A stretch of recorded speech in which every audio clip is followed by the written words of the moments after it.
Welcome to Sports Talk. I'm Ryan Potts with Langdon Bullock and Evan Oshowitz. Today we will be discussing hot topics across sports. First up, we noticed a rarity on June 30th. Madison Bumgarner, pitcher for the San Francisco Giants, actually hit in an American League ballpark. For the first time in 40 seasons, the manager decided to use a pitcher instead of a designated hitter in an American League park. What are your thoughts? Well, I think that the designated hitter and pitcher sitting are both very important parts of the Major League Baseball today.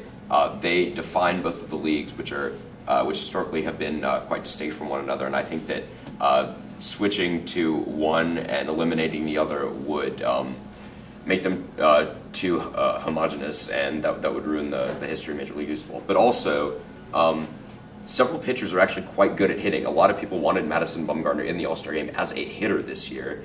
And also, switching to the DH would take away the satisfaction of seeing Bartolo Colon hit home runs.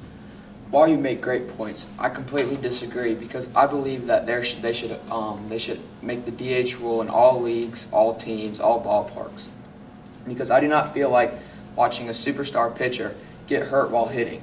There are many examples of pitchers getting hurt while hitting, such as Adam Wainwright, Randy Johnson, Josh Beckett, Carlos Zambrano. Those are all great pitchers that got hurt while hitting. Well, honestly, more than likely would have gotten out because pitchers are not great hitters.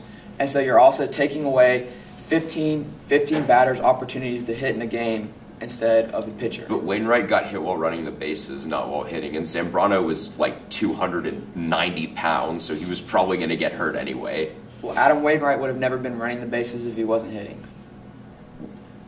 That's irrelevant. Like, bunt then, if you're not going to run the bases. I mean, there was a base runner on, too, so don't swing. All right.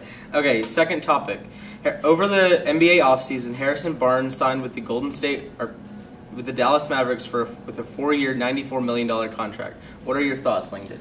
I think that Harrison Barnes is a very underrated player in the NBA. I believe that he deserved the contract because I think his potential is enormous, and I think that the Warriors underused him greatly, and that he will soon be one of the top 5 small forwards in the NBA.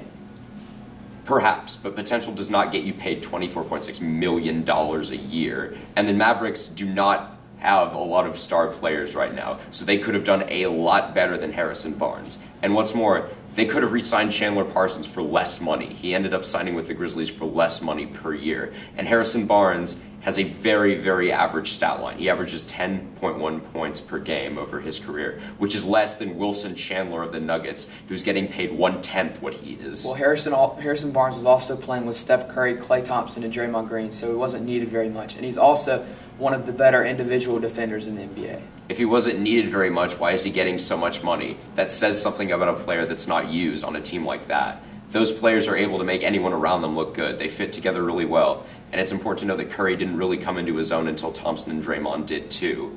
But you also forget that Harrison Barnes was also the player that would be guarding the other team's best player at a lot of times.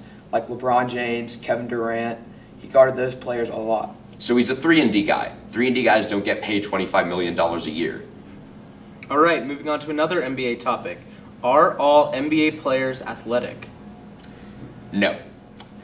A lot of them are, but you don't have to be athletic to play in the NBA. There are several examples of this, like Joey Dorsey, Hasheem Thabeet, Perkins, Glenn Davis, Zach Randolph, who can barely dunk even though he's 6'9". I completely disagree with you. I think to be in the NBA, all NBA players are athletes. They're all great athletes compared to average human beings. Although on TV it doesn't look like it, they're playing against world-class athletes, which make them look not as athletic, but they really are great athletes. They're athletes, but not athletic. All right, that's it for Sports Talk with Evan, Langdon, and myself, Ryan Potts.